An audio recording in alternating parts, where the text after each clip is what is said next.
Welcome back to another episode of the Graduate Guide. Today we're joined by Anthony. Anthony, welcome to the podcast, mate. Yeah, thank you very much for having me. Good to be here. Yeah, and you are the Chief Content and Culture Officer at AmplifyME. And I think a good place to start is, for those that don't know, what is AmplifyME? Yeah, so AmplifyMe has a pretty simple mission. We just want to broaden the amount of people who can have an opportunity to work in finance. And we do that through creating immersive simulations in different roles in finance. The idea being that we can then measure people based on their performance and not their background. So genuinely trying to find talented individuals from here, there, and everywhere, rather than the more traditional kind of catchments that big investment banks or asset managers would go for.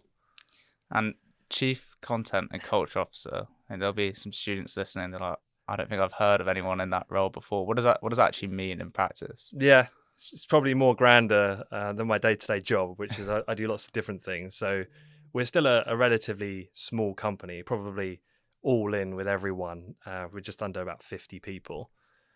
So my job has evolved, my titles over time, even with my current employer. So originally, I've been at this firm for several years. I was the head of running their proprietary trading division. I then kind of moved my title then and before that was head of market analysis. So this is all very much around financial markets. And then kind of the business grew. I think there's a lot of pains that come with growing a business. It was me and like the two co-founders, one or two others at the beginning. And as you kind of grow, you get more busy and you have to sort of delegate duties. That comes with some teething issues, let's say, because you need to sort of give people responsibility and back them and trust them. So a lot of my job was kind of facilitating that, freeing up the founders to drive new business, to work on the innovation of the technology, things like that. And I was kind of running the day-to-day, if you like, operations of the business. So kind of pivoted a bit. And then the whole AmplifyMe mission kind of came around with not an indirect way, really. It was more, okay, we were doing the technologies for training purposes, but actually what we started to see was that this is a really great way to just find talent in a way that I always saw it, which was I played a lot of sport as a young person. And if I looked at the teams in the sports that I played, we came from all over the country to form one team, and we all were quite different in different ways, but we were the best in our individual roles, and therefore we made the team. So we didn't all look the same, was the point. And so that just brought about lots of opportunities to kind of get involved with instilling in our DNA that always remained the case as we grew, that the students are ultimately the most important. They're the people who we're trying to give more visibility about what to actually doing jobs in finance feel like, rather than just reading about them and studying the theory at uni. Do them, but don't do them at a junior filing level. Do them as if you were on the desk, working as an M&A advisor or programming as a algorithmic trader, whatever it might be.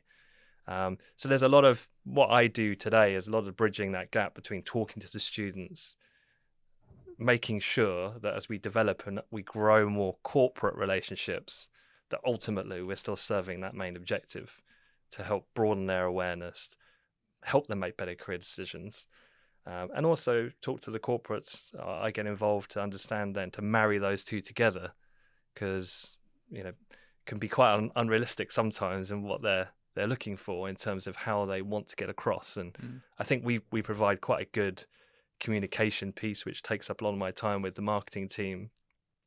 Of I can talk to the students in a pretty real way that probably a big corporate is fairly handcuffed to do so. And I think that's super important for people to make good career decisions. Like you've got to be honest with them. And I think young people of today can really see authenticity or not. And I think corporate struggle a bit with that. And so, we feel that. And that's a big part of my day-to-day role. And then culturally, internally, just allowing an atmosphere where we're still very much of a startup mindset. And so being able to foster that true spirit of, giving fairly inexperienced people. It's like a bit of rope, give them some responsibility. They're going to fail, but letting them have the freedom to do that, and then to advise them, mentor them, bring them up. I mean, we used to just recruit grads and train them up. As we've grown, we've managed to bring in experienced people, but we still keep that kind of ethos. So yeah, I'm very much involved in that as well. So yeah, few different things. Content wise is the other part of my job. So I did do financial analysis for 10 years before this, writing kind of research stuff for banks and hedge funds.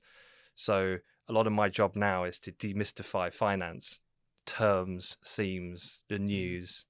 The biggest gap with grads is that they're all technically proficient on their CV, but they have zero commercial awareness.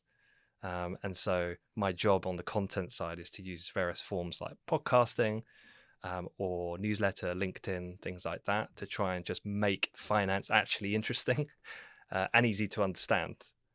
So that's a big part of my day today as well. So that's what you do now.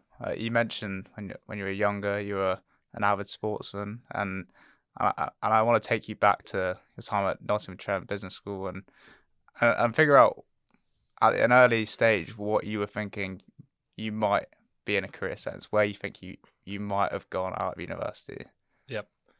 The honest truth is, when I was at uni, I had pretty little consideration, I think, at the time. When I look back retrospectively, it's funny that I have conversations now with students going into like September of year one, and I'm like, you should be doing this, should be doing that. I'm like, my God, I wasn't even out of bed, I don't think, before 10 a.m. Back then. So I did a placement year. It's probably the first thing. So I did a 4-year program at Trent, and I worked in a American marketing company. And it wasn't so much the job or the role, it was just working and having income that I actually enjoyed. And I think I've never really got on with academics because it always felt very abstract. Mm-hmm. And because I used to travel a lot for playing sport when I was at school, I kind of went to school, not part-time, but missed quite a lot in that respect. So I was never really taught how to study. I never really saw the purpose of studying. The school I went to never talked about careers. No one was a professional. Everyone stayed locally. So it just wasn't an emphasis. But when I did my placement year, got paid, had a car, had a nice flat, even though I think I was earning 14 grand at the time, and I felt like a millionaire.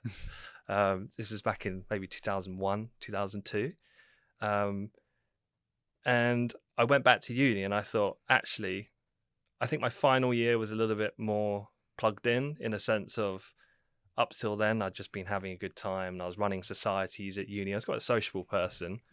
But then I was like, right, I want to go back to work, whatever that might be.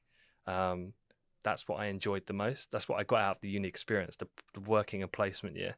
When I finished, my goal was to work in creative advertising, actually. So I was talking to people who were working at Saatchi and Saatchi and things like that. That's what I was interested in. And then, coming out of uni, went back home, helping my dad out in his shop. Didn't want to stay at home because I just thought my horizons are probably broadened going elsewhere, and London's the place to go. I mean, I grew up an hour outside of London. My brother was already in London. He was already working in finance at the time, so he was very much different to me. He always had a clear kind of sight of what he wanted to do. And then, I took a job in recruitment. Was actually my first job. And I still remember to this day, there was a girl I used to be friends with, and she was a year above me, and she was living in London. I went to meet her, and she had a new boyfriend at the time. And we're in this bar in the West End, and this guy said, "Oh, what do you do?" I said, "Oh, I've just moved to London. I work in recruitment." And the disgust on his face was unreal. He worked, I think, at Ernst & Young or PwC or something like that. He was disgusted to even talk to me. And I was just like, wow. I still remember that conversation to the day and how he made me feel. And it was more not against him, but I've always had an attitude, I think, that came from sport of, I'll show you.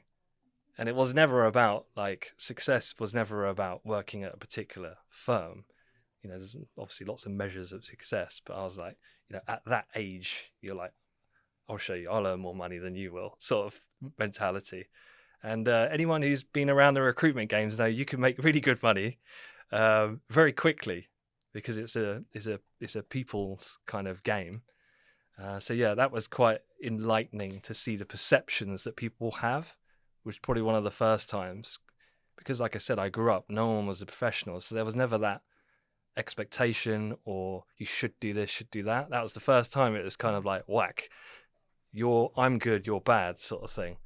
And before we go on, so in that answer, we're sort of beginning to learn a little bit more about who you are, not just in a career sense, but as a person. I think in this podcast, we like to, you know, try and make everyone feel heard in a career sense. And with that being said, what would you say Anthony is as a person? What was young Anthony like? Young me, very quiet. I was a very quiet child. My brother was extremely alpha male, like extreme. And so he's 4 years older than me. So you can imagine that as two boys growing up physically, mentally, just generally. So I kind of trailed around in his shadow a lot. But the one thing that rubbed off on me was, you know, he and I have a really tight and great relationship because we facilitate two different roles.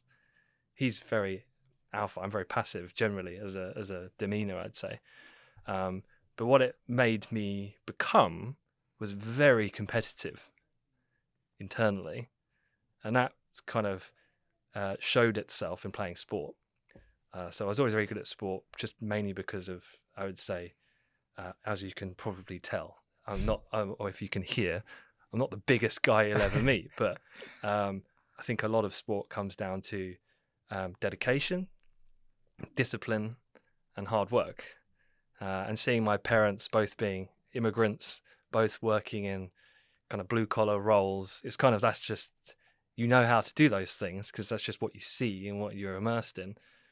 So I think I was, hardworking. The other thing that I think benefited me unbeknowingly at the time was actually the quirk of my childhood. I grew up in a rest home, so with old people. And at the time, all of these old people had lived through World War II, because showing my age a bit. And every day I'd be around people telling me about the war and about all their stories, and they would all get dressed up on a Sunday like it was D-Day sort of thing, put the LP on.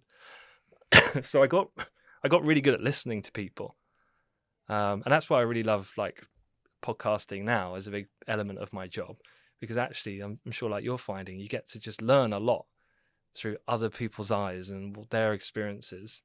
And I got a lot of that when I was young, which I kind of encourage students to do now, which is proactively listen, because I think a lot of students typically tend to just think, what's my next question? How do I engineer the right outcome for me in this engagement? They don't just have a conversation and listen and respond. So I think I got a lot of that, and that's definitely helped my role as my culture piece of my role, which I spend a lot of time listening to people's problems, listening to like what they're enjoying, what they're not, how can I improve it, all these sorts of things. And I think that's a byproduct of that, I would say. Yeah, I think to truly start building your career into what you want it to be, a lot of it is just understanding who you are and how it meshes together and manifests itself in what you do in your career. And I think I'm gauging from that answer, you've got a little bit of tenacity, hardworking, pretty good listening, like you said, and a bit naivety as well, like pretty relaxed in what's going to happen. And there might be someone listening thinking, oh, they don't see that as a superpower necessarily, those traits, but you've clearly found a way to make it work in your career and find what you love to do. Post that recruitment job, how did this personality start manifesting itself in a career sense? So I was working in recruitment probably about 8 or 9 months, and my brother worked for a big US trading firm at the time. Now that trading firm was a listed company, and it transpired that the CEO had embezzled like $500 million out of the company. So it crashed basically overnight. But this was one of the biggest finance firms in the world at that point in time. So this would have been late 90s. He spun that off into his own research kind of company with his business partner and some backing. They definitely didn't come to me first. I think they went through 30, maybe 37 analysts or something like that. They were a startup at that point, and they were working in and around providing financial analysis. And so that kind of working in markets is pretty intense and long hours. Then put in that you're a startup and running growing a business, compounds that. So I think they've really struggled to hire people. Like I said, I was 37th, 38th man in the queue, and my brother asked me if I could go and help him. And at the time, I was doing actually quite well in recruitment. I wouldn't say it was where I wanted to remain, but I had a really good manager. And that's one thing. Loved my manager. I still talk to him to this day, even though I worked for him for just 7-8 months early in my career. I'll still talk to him. I'll still ask him for advice. Like, that relationship was quite pivotal for me. So he asked me to help him, my brother, and I said, okay, I'll take a holiday from my job. Told my manager then, I'm just going on holiday. Went to work for 2 weeks, and basically, nice holiday, that. basically never went back. Went back for Monday.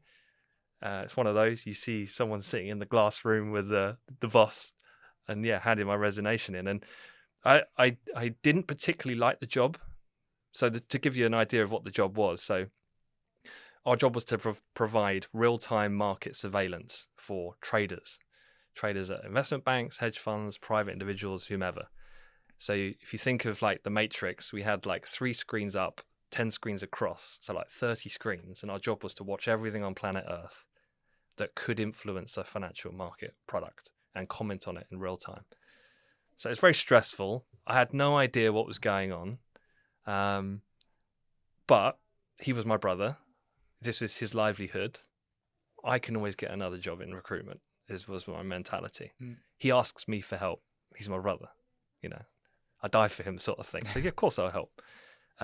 Really tough, because everyone else in my who they had, who was new, was from top uni, studied economics.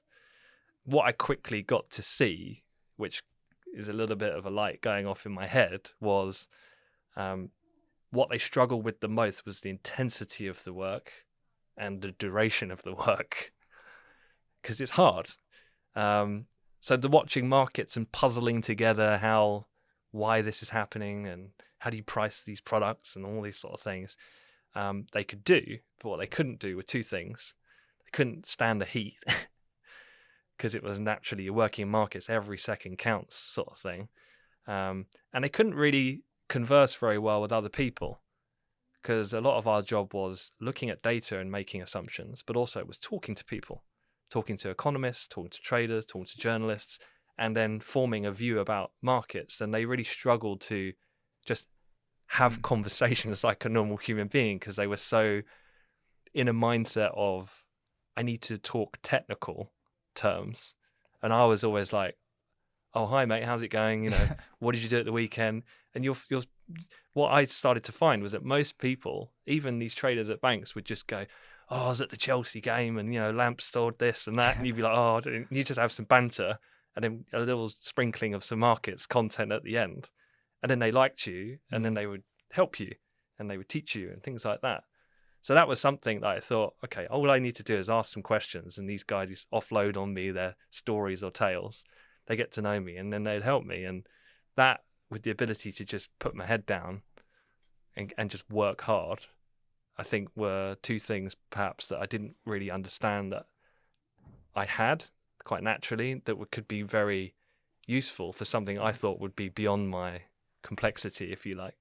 It's interesting. I think you're saying that you found your own way once you were in to play the job, so to speak, and I wonder if there is any way of checking or vetting if you are made out for a role other than just doing it? Like, knowing what you know now and actually helping people get into it. Is there any ways that they can try and really work out if they're cut out for it, and so they don't get burnt out and they do enjoy it at the end of the day? Yeah. It's probably two parts of that. I mean, what we do today with the simulations is it's, when we talk about trading or asset management, whatever it is, it's definitely not talking about just technical prowess. There are things like we're measuring, which is growth mindset or resilience, things like that, where some people have those already inbuilt, and we can, through a pattern of behavior recognition, we can see all of those elements that, if you think about the academic or schooling system, you're not measured on that. Like, so if someone was to say, you're a really tough individual and you can be really resilient, which is the number one quality senior traders tell us on the corporate side that they want from graduates. It's like, well, you're at school, you don't really get a resiliency score. You just get told, I got an A in maths, I got a C in whatever, geography or whatever it might be. So it's kind of like reshaping that, I'd say, is quite important. So yeah, that's just what we're focused on. It's kind of understanding that there are interpersonal skills and quantitative skills that are necessary for different roles, and there's different roles that facilitate that. So in a bank, it's a good example. People's perception of banks are that these really mathematical people are really working on complicated tasks. That is true for certain roles. If I work in quantitative finance, that's very true, specific. However, all of these people within a bank, it's known as a sell-side institution because they're selling something. They're either selling a product or a service. And within that, then, you need salespeople.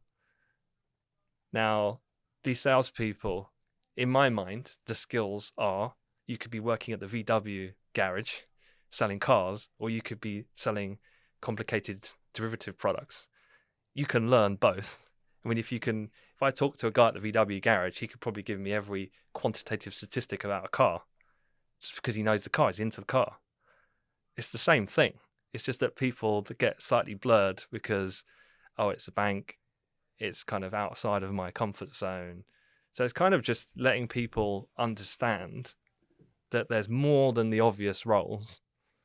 And, there's operational roles, business analyst roles. These all exist within a bank, but require an ability to collaborate and get on with people and extract information out of people, rather than just being a doer of a mathematical task, which is also, a specific role as well.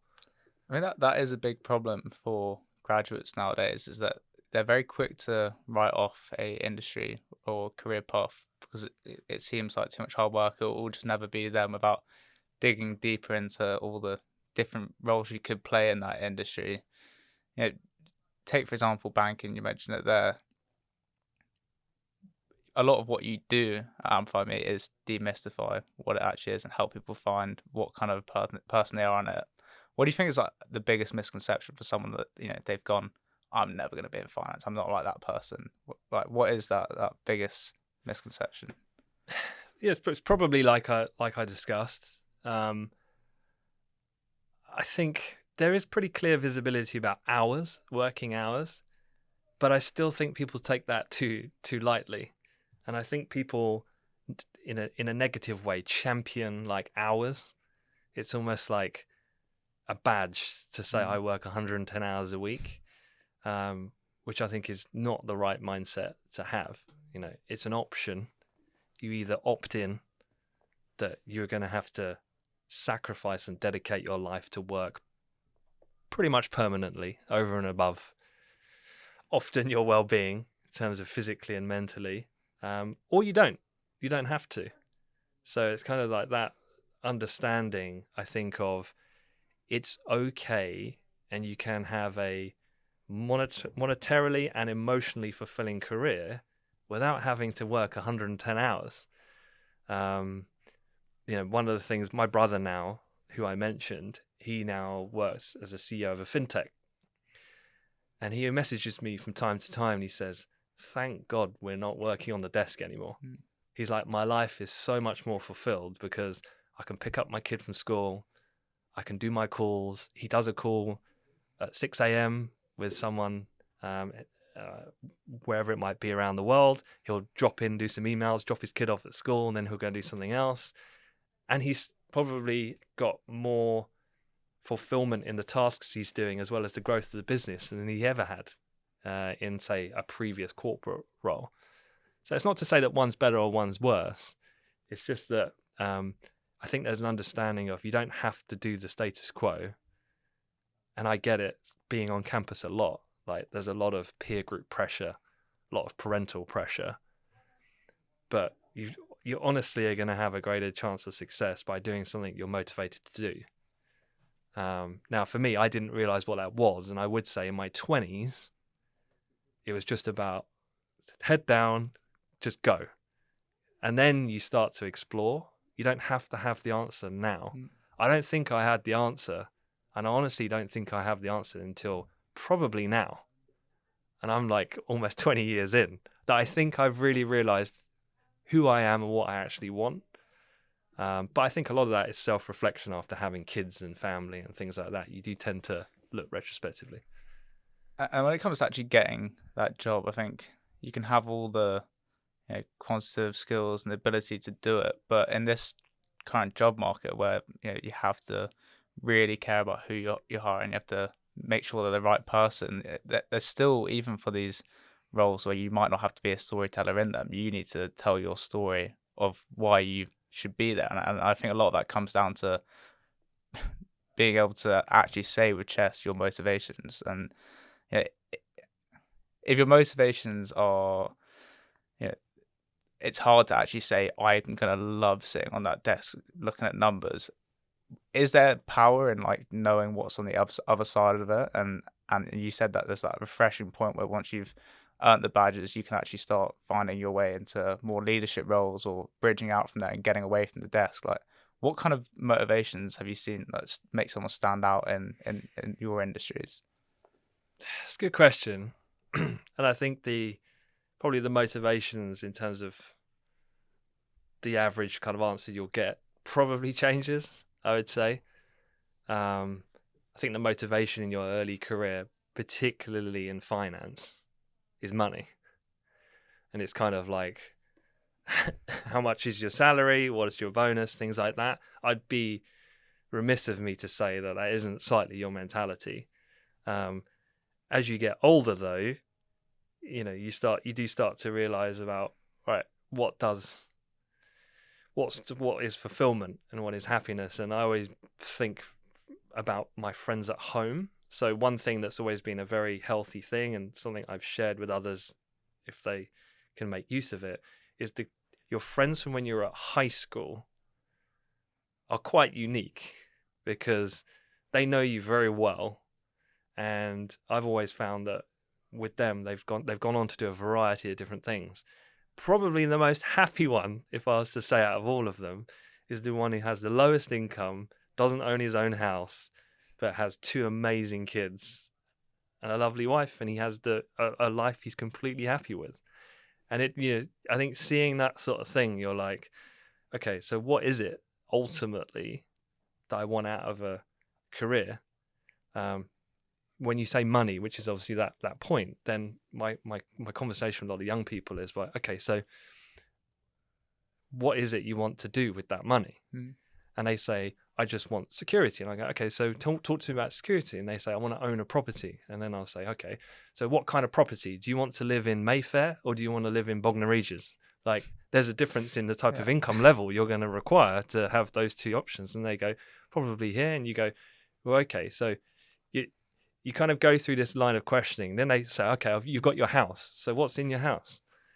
And they go, oh yeah, I've got this furniture and I've got this cool thing. And then you go, okay, so what's just you in this big 5-bed townhouse in Mayfair, is it? And then they go, no, I've got a wife, got kids. Okay, so what? You spend time with them or you don't spend time with them? And it's like you start actually going down it, and they're like, oh, okay, so if I actually think this through, perhaps just that monetary figure isn't the be all and end all. So this train of thought you might go down to work out who you are and why you want to do it, that isn't getting sidetracked. That's actually like imperative and essential, you're saying, right? Yeah, and I think different people have different circumstances. So I think in our for me and my brother, we didn't really have a choice. It was kind of like you have to go to work, and it's kind of you work it out from that. The point being was it didn't, at the beginning, sure, you can apply to the such and such grad program, but at the meantime, I'm going to work at Sainsbury's sort of thing, because I need to live, don't have a great deal of parental support, those sorts of things. So everyone's going to have their own unique kind of situation that they need to deal with. So yeah, it's definitely not a rule for all, but I think it's definitely not wasted time to at least think this sort of thing. Ask yourself those questions, because a lot of students, I think, suffer from internalizing in their head and therefore not actually ever taking a first step. Because when you think about what job could I do and what do I want, and every morning you wake up and it changes. So what I try and recommend is for people to physically go through a process of writing stuff down and kind of categorizing it. What am I good at? What do I enjoy doing? The thing I didn't understand as a young person was all of the things that I was good at were none of the things that were measured in academic achievement. What I didn't understand was that actually I could have a very successful career in jobs I never even heard of, because I thought businesses were all run by accountants and people like that, because through my naivety. But actually, there's lots of different roles there. So it's like going through that exploration and being honest, and also being brave to say, okay, yeah, I'm not destined for banking. That's cool. That's fine. You can still have an amazing career. And it's like, just because everyone else is doing that doesn't mean you have to do it. Yeah, you play to your strengths in that way. I often get like quite existential about this topic, but listen to you say that, I relate to it massively, even with entrepreneurship, where it's like at university, I'd go through these accelerators where it's just constantly ideating and iterating and validating and never actually doing and learning if you could even be the person to pull that business off. And I think the one thing, which is what we're sitting in now, that has become my career now and a business, is the thing that never was meant to. I just went out and did, and even like me sort of working in for startups and not just running my own, like seeing if that fitted for me, like really like validating through doing. But yeah, the thing I get existential about is like, is there any way that you can actually experience things before you get hit with a massive slap in the face, like this is not meant for you? Like Honestly, the older I get, the more you look back through your life and you go, the greatest learning opportunities were when I got slapped in the face. For me, that business that I had with my brother went completely banana shaped in the end, through basically 3 business partners all falling out once the business had become very successful. It's quite a normal situation actually that can happen. I learned a lot through that experience, but it was a very dark time, because at the time I was just getting married. You're thinking your next step in your life, and then all of a sudden everything is blown up, and in a very toxic kind of way. But I look back now and go, well, I wouldn't have the opportunities, I wouldn't have the life experience that I have now. I feel much more confident to tackle uncertainties, specifically because of that really horrific part that we lived for a good year or two, of not knowing what's going to happen. Am I going to have any income? It's going to affect not just me, now it's my wife and my wider family. But you're so much more confident now in yourself and your abilities for that happening, I would say. Yeah, and then with AmplifyME, obviously you've grown with it and to the place that it's at now. I wonder, those slaps in the face, does it show you how good you've got it, or do you never really know how good you've got it? Like, 'cause it's obviously something that you've stayed in, and you're like, okay, I'm riding with this. This is working for me. But is there never meant to be this feeling of contentment in your career? Like, how do you feel now, for example, with being the big name on LinkedIn with the fancy title? No, contentment comes in a different way. I think certainly when you have children, I think it changes quite a lot. very much of the mindset of, I've always kind of had the mindset of I don't really care what other people think. Obviously, I'll treat people as I'd wanted to be treated myself is the number one rule of how I interact with people. But generally speaking, I don't worry too much about what other people think. So what does matter to me is what the people closest to me think. And I think they're always a really great reference point for where you're at in terms of are you thinking and acting in an appropriate way, because they're the people that know you most intimately and will be the most open and honest with you. So that's a benefit now of having that. So I've been with my wife for 14 odd years. My brother and I having gone through this experience, both as a child and our mother passing away as teens, and then having a business not pan out in the end. We've had some extreme periods, which means that we're pretty close in that way. And so you kind of lean into and trust from other people, I would say. So yeah, that's the way it feels to me. So yeah, am I content?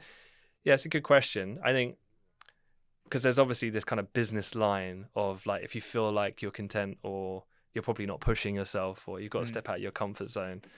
I do get that. I guess what I've become better at is kind of drawing boundaries between my personal life and my professional life. When I was young, they were very much blurred. And that comes with, you get fatigued. It becomes very hard to manage relationships, particularly as you start to manage people. That's something I was very bad at, I'd say. I invested a lot of friendships, but then actually when you have to start firing people and things like that, it's really hard. And so you learn how to be a little bit distant almost. And I think you can be friendly and have good working relationships. But I think as I've got older, and particularly that experience of the previous business, you learn that there is a line. And these are my friends, and these are my work friends. And that's okay, but they are different. And in the work setting, I think, for sure, as a company, we have targets. We want to grow. We want to impact more people. And I'd be lying, we're a commercial entity. We want to generate more revenue. We want to grow this business. And so we do hold ourselves accountable to that.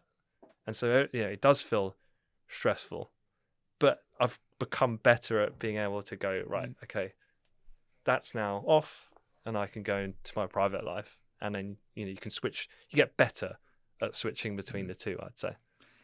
I feel somewhat hesitant / ashamed to be taking this conversation this way, but especially when we're on this sort of more deep, meaningful conversation we're having now. But the reason we're in this room together ultimately is because of LinkedIn, and I think it's become a really valuable career asset and way to build your career. I think maybe for you, like, you're looking at how you can grow your business, and that's like a whole different thing in itself. But for a student looking at this weird app where emojis are flying around and successful people congratulating other successful people, how can you actually make it a asset in your career and helping you build it and maybe even helping yourself stand out to employers?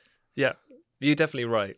People will, it does have a bad rap, I think, as a platform. I think, one, because its legacy is as a professional networking site, and it's trying to be engineered into becoming more of a community.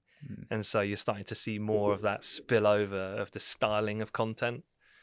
Secondly, I think content-wise, people tend to champion the good and hide the bad, and that tends to be quite frustrating for a lot of people to see, particularly when you're a student, because everyone's securing the roles, things like that. I think you've just got to get over that because there's too many positives.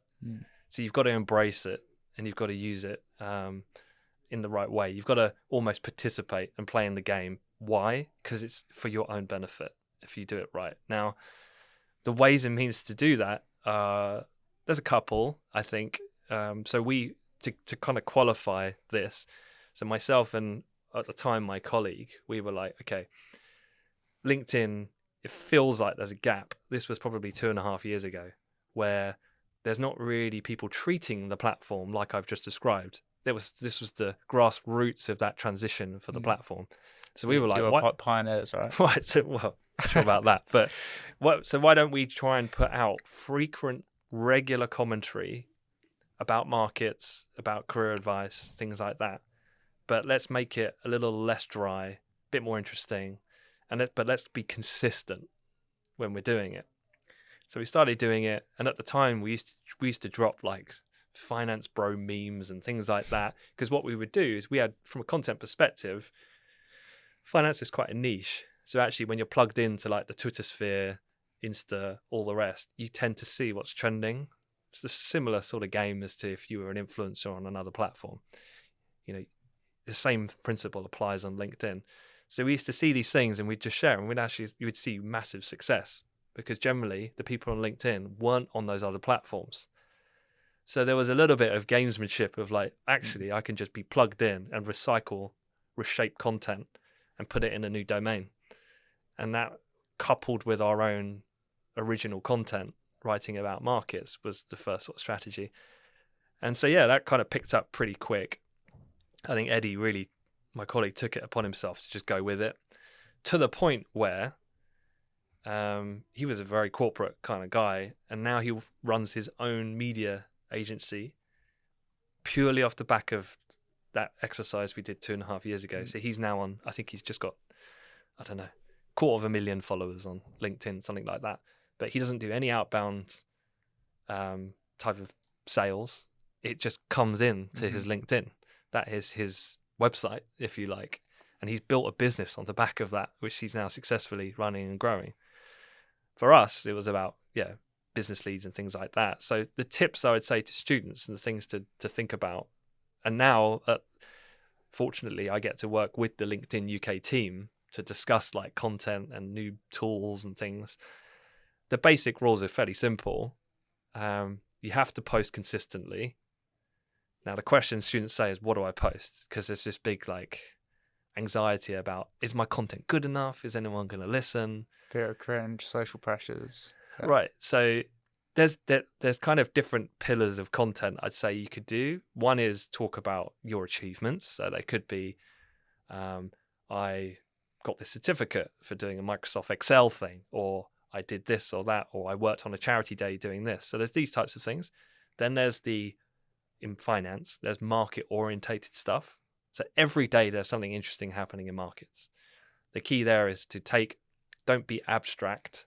You need to talk on trend, but talk on trend and say something unique, something that someone's not said, or, a thing I find frustrating about financial media is that you read the FT and you just can't understand it as someone who's not really taught, because it sounds like a foreign language. So why don't you rewrite it into your 18-year-old tone? So you're taking content that already exists, but you're repurposing it for what makes sense to you. And you'll be surprised. That will make sense to probably a lot more people than the million odd readership the FT has. So it's not rocket science. It just takes a bit of practice. I typically find that students find it really hard to write in short form, because academia teaches you to write in long form, whereas LinkedIn is all about short, concise, powerful, impactful, thought-provoking. You kind of need to think along those lines. The other element is the visual aesthetic of a post. That will make or break the success of your post. I see a lot of students who will write fantastic content, and then there's kind of this afterthought for the visual. But if you can come up with something quite creative, so you could use Canva, for example, which is completely free. You don't need a paid product for that. Or you can just find good infographics online, or you could generate your own GIFs. For example, I've seen students do that where they've actually written a Python automated trading strategy and just filmed it for 30 seconds, and it just looks super cool. And literally, the way the human brain works when you're scrolling is this just looks like a chart with loads of colored lines all dancing around. It looks really cool. Yeah. Doesn't matter what it is, but that's so. The point being is, once people see that, they then read your content. So it's all about these little anchors to get people to see it, and then once they do, then hopefully they start to then follow you, and it opens up a realm of visibility so people can see your platform. Yeah, then the other side of it then is actually reaching out and the ability to like find a company that say you're walking down the street, you see their office, oh, I wonder who's in that role there, or even what roles exist within that, and so it allows your sort of curiosity to run wild there. But the actual art of reaching out, and Yep. you said you work with LinkedIn. Potentially, you can raise a concern that I have with them, which is as soon as you go to message someone, it'll say like, "Hey, we've been connected for a while. How have you been?" Oh, There's like no, the AI. yeah, like there's no personalization there, and I think it's almost like setting you off in the wrong foot in how you'd reach out to someone. And I do get a lot of those messages from people. I'm like, Yeah. sorry, but are you asking anything? What do you want to talk about? And I think personalizing your message is going to be the game changer, and it can really like fast track your career to meeting people that can make that big difference.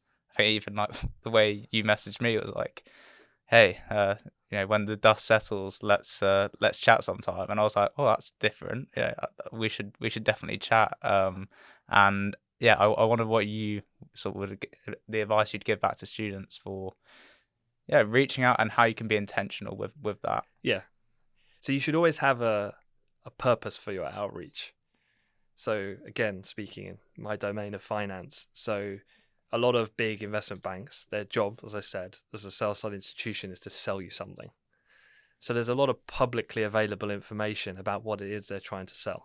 This can come via a podcast episode, could come via a research note, a blog, a soundbite on Bloomberg TV, which is free that you can watch. All the time, there's these really great people talking on these platforms, sharing their views on markets. The easiest thing to do is just capture something that someone said, and the ultimate kind of key to success, if tapping into human psychology, is pay them a compliment, let them know that they've been heard with their view about something, and you've appreciated that. People find it hard to turn you down when you've paid them a compliment, because it's human nature. If someone's nice to you, you want to be nice back to them. So you have to have some sort of unique thing. The other thing is never be intimidated by someone's seniority. Kind of the simple line is, if you don't ask, you don't get, and be expecting no reply. So managing expectations and also putting yourself out there, like do a bit of due diligence, find something unique, send a very short, polite message, and then if they don't reply, maybe send one more a few days later. And this is another thing I see students agonize over, is like, how do I handle? I just say to them, look, think about if you were dating, and first date, how soon do you text after the date? Yeah. Just forget finance. You're a human being. You are interacting as a human. Yeah. So don't overcomplicate it, right? How long would you leave it in that circumstance? And they're like, well, you'll get a range of answers actually when I ask people this.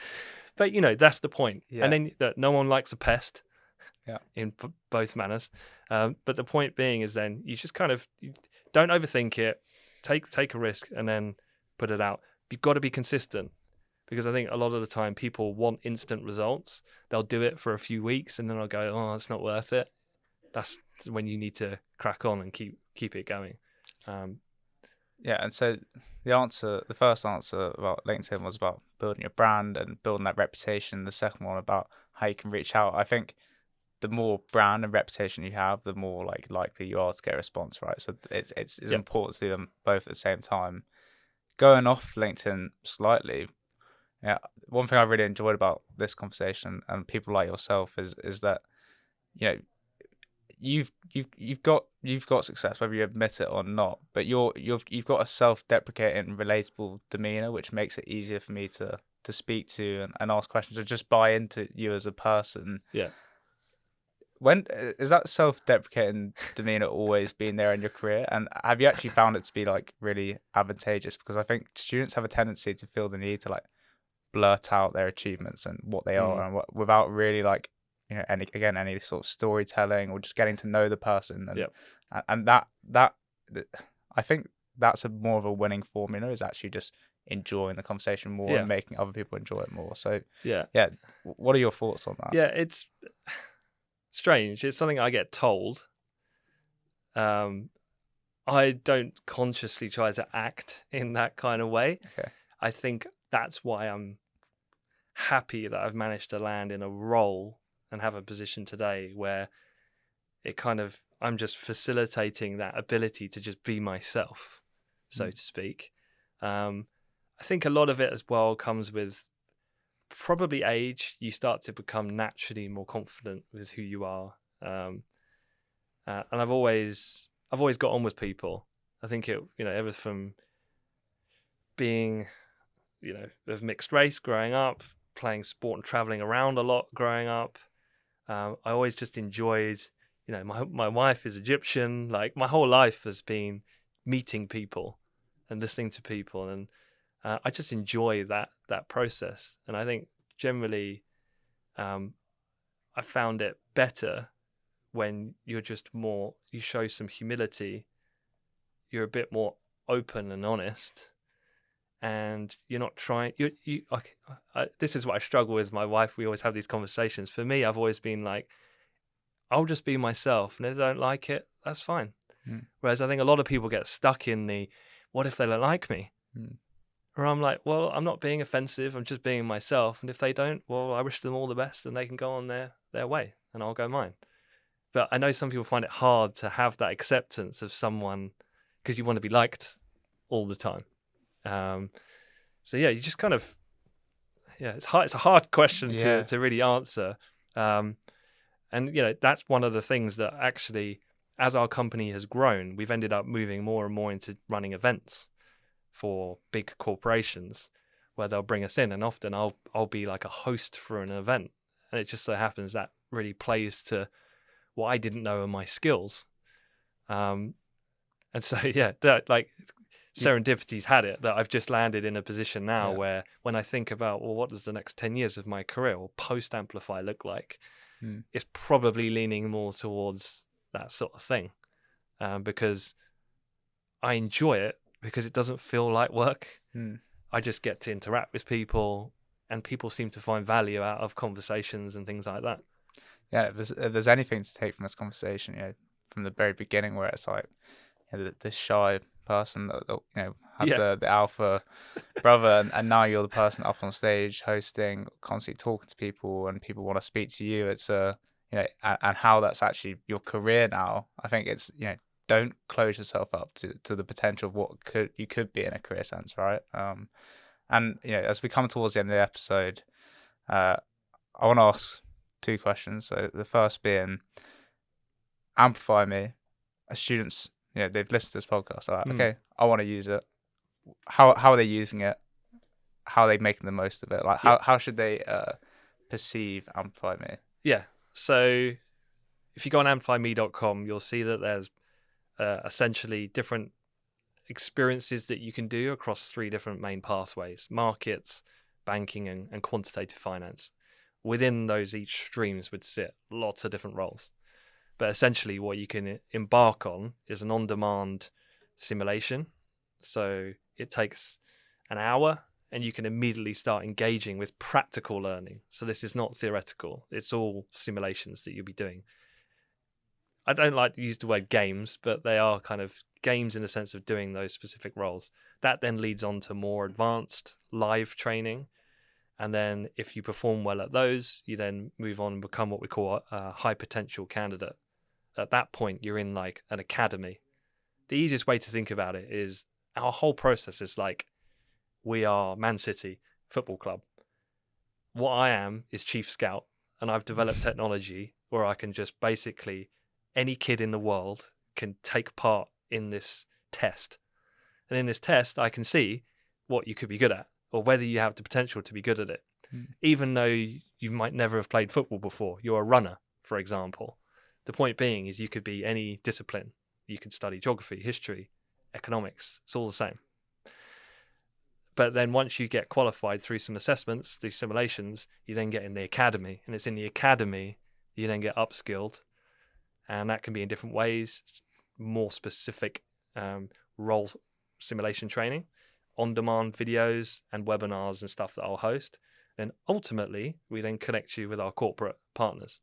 These could be big global trading commodity houses, investment banks, hedge funds, whomever. They're coming to us because they want a more diverse, wider pipeline of talent. They will get their normal applicants, and we will get those normal applicants also come through us. It's a fair level playing field where the best should rise to the top. Now, granted, some pockets of the demographics require a little bit more education, things like that, to ensure that they can successfully get through. But that's the point. So that's what they'll find if they come to AmplifyMe. We also work with lots of business schools. So depending on what uni you're at, you will probably get access to some of what we do as well. And then there's the content, which is obviously free. So say like our podcast that we have, I said earlier, commercial awareness is the biggest gap that most students have. So just listen to the podcast. I could point you off and say, you should listen to this bank podcast, this asset manager podcast, and it would take a lot of time, and it's not meant for students.